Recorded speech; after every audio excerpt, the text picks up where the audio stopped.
Hi, my name is Jerry Job, and this is an iColorama procedural in which I show you the techniques that I use to produce a certain image that I've made, and this is the image that we're talking about this time, bottled. And we're going to start with a blank square canvas. And first thing I want to do is build the background, which had stripes on it. So we're going to go into Preset, Pattern, and there are stripes, but you'll notice that the verticals are not black, they are a gradient. By moving the second size slider all the way to the left, then they become solid black.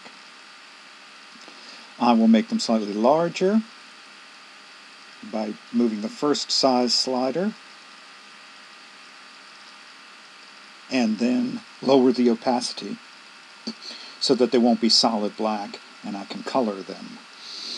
So I'm going to apply that, and I'm going to put some color into them by going to Tone, Pastel, the fourth preset. Nice blue-green, and we're going to make it a little bit darker by moving the gamma down slightly. I apply that. The next thing I want to do is make these stripes seem to recede away from me, as if they're going off into the distance. That's a bit of perspective, and it's done with a new feature under the Form menu called Unperspec. This is present in the beta right now, but it will become part of the regular iColorama in the very near future. Down at the lower right-hand side, you have a Start button. So hit Start, and you see a grid over the stripes. I'm going to move the corners up, the top corners up into the actual corners of the image, and the bottom corners I'm going to move towards the center. This will allow me to have the stripes look wider as they're close to me and narrower as they recede away.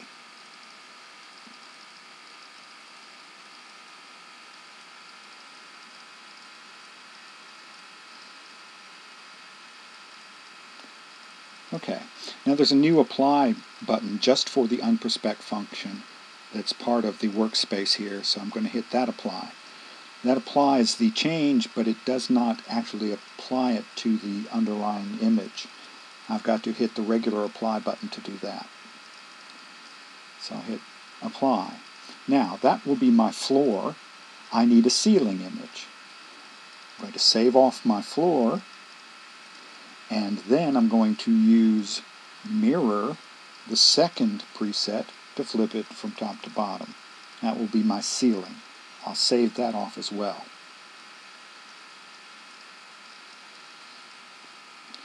Then I need to create a canvas that's vertically, that has room for both square floor and ceiling. So I go to pick out a vertical image from my library. This one will do. And then I'll use my crop feature to make the image be 1 wide by 2 tall. Well, there's no particular setting that will allow me to do that, so I've got to just sort of eyeball it and guesstimate that this would be about right. I'll apply that crop. So now I've got my canvas, and I'm going to put my floor and my ceiling onto it with Effects Blend. So first I'll pick out my floor. I'll use a 2-fingered pinch to make the floor fit into the width of the canvas, and then move it down all the way to the bottom. I will apply that. Then I go back for the ceiling and do it the same way. Effects Blend, pick out my photo, pick out the ceiling, make it as wide as the canvas, and then move it up. In order to get it match up correctly, I can zoom in, and that'll make it easier to make the delicate matching take place. It looks like I'm a little bit off, so what I'm going to do is zoom back out. Use a 2-finger pinch to make this ceiling a little bit wider. And then I'll zoom back in. Let's see if I can make this match up. There, that's much better. I'll apply. And so now I've got my background. But I want to add some shadow in so that it will seem like this is all receding off into the background and getting darker as it gets away from us. So I'll do that with a preset gradient. I need a 2-level preset gradient, not just a flat color. So I'll go to number 2, preset number 2. And I need to make the bottom dark, black, and the top white. Then, in order to make the white drop away, I will use multiply blend mode. Then I can use the X shift slider to move that dark place up over the seam between floor and ceiling, like so. I'll apply that, and then just to give it a little more zap, I will go into adjust levels. And take my max input slider and take it down like that. So now my background is done and I'm ready to put in the bottle. So I do that with a flat color. I'll use preset gradient, and it can be any color because I'm going to change the color later on, but I'll use this green. And then I'm going to use a brush mask to say where that color should be applied. And it just so happens that there's a brush that is a bottle. So we're going to go in, it's under Groups, Clips, and then it's the 40th one down here is a bottle. So that's my brush. I'm going to make the brush size as large as I can. I'm going to invert the mask so that the color is hidden until I actually brush it in. And then the last thing I'm going to do is turn off manual rotation. Manual rotation is such that the manner in which I touch the screen, it depends on, will be reflected in the rotation of the brush. Well, I don't want the brush to rotate. I want the bottle to be perfectly upright. So I turn off manual rotation, and then I can just touch in the center of the screen. Oops. Well, let's reset that brush. What we'll do is we will remove that. We will invert it. We will go back in with our manual rotation, and we will go in and reselect our brush. Groups, Clips, Single. There we go. Now, when we touch in the center of our screen, there's our bottle. Okay, now, that is a mask, masked in color. We can save that mask off just in case we need it. So I hit the export button, and we've saved off the mask in case the mask gets trashed for some reason. It won't in this particular procedure, but it's always a good idea to save off your masks. Then, I want to change the color of this. I'm going to apply that green color, but then I'm going to change it with a preset lineal. It has a nice blue to brown gradient in it. I like the gradient, so I will apply that, but I don't like the colors as much as the color that I can get out of the first preset of the Colors 2 group, which is the blue to purple gradient. I'll apply that, and then I'll punch that up by doing Tone Enhance 3 to really saturate it and bring up the gamma so that it's a nice light purple to blue gradient. I apply that. The next thing I want to do is let that bottle come out at me, and that's with Effects Raise. I want to raise the bottle up. You can see that Effects Raise did that. I can even increase the size a little bit on that. It gives a nice pop out of the screen, as it were. I apply that, and the last thing I want to add to the bottle is a little bit of texture. So, I go into Preset Texture, I'm going to choose this preset right here, and then I'm going to move the size down a little bit and the opacity down. So just a little bit of texture. Well, one other way that I can make that bottle look like it's 3D is to have it actually cast a shadow. And I can do that by actually brushing in a shadow. We'll find that under Brush, Tools, and there's a preset called Burn. But before I do that, I want to make sure that I'm working with the background and not the bottle. The mask is set right now so that I'm working with the bottle. I need to press the invert button so that I'm working with the background. Now I can go in and I can change the size of my, or I can go in and select preset Burn, then change the size of my brush. Oh, well, if you'll look at that representation of the brush, I have a smoke brush. I don't want a smoke brush for this particular instance. I want just a regular soft-edged brush. So I'm going to go into the Basic and get a soft-edged brush.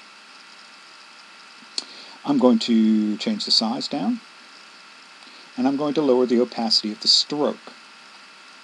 Then I can make a diagonal, and it looks like my shadow is falling up and to the right. Well, now that's a little too intense, so I can bring down the opacity. And just a little bit of a shadow back there. I can also add depth to the bottle, after I apply that, by shading the right-hand side of the bottle as if it were away from the light. So I'll go back and invert my mask again so that I'm working on the bottle, and then I will use my burn brush again. We'll make sure that I've got the correct brush. I will lower the size and lower the opacity way down to about 30%. Now I can start stroking along the right-hand side of the bottle and get some shading on that side. If I happen to go too far, let's make a couple more strokes here. If I go a little too far like that, that's a little bit much. I can lower the opacity and dial it in to exactly how much shading I want. I'll apply that. The next thing I want to add is the curled emblem behind the bottle. Well, so first of all, we have to make sure we're not working with the bottle, we're working with the background, so we'll invert the mask again. And then we'll use Effects Blend to bring in this curly figure. You can use a two-fingered pinch to make it smaller, single finger to drag around till it's about in the place that I want it, right there. It's good. Let's do this.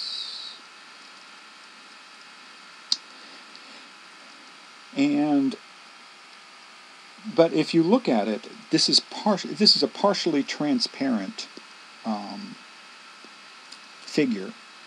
It was saved as a .png file, which means that part of it's transparent, but it's got a whole lot of black noise around it.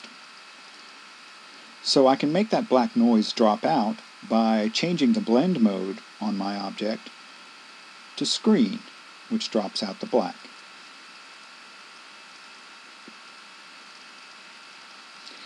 So my figure is in place, and I can hit apply. The last thing I need to add is the text.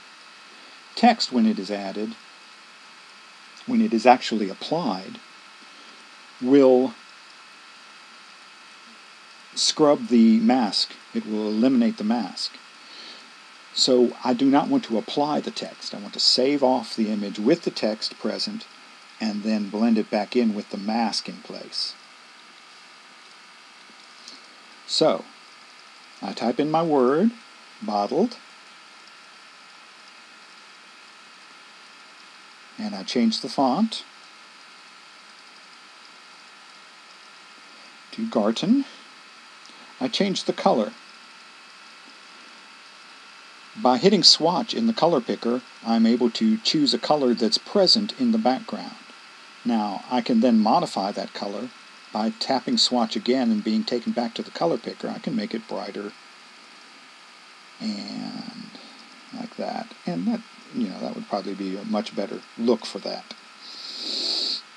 Now, then I can move the word into place. Let me make it a little bit larger here.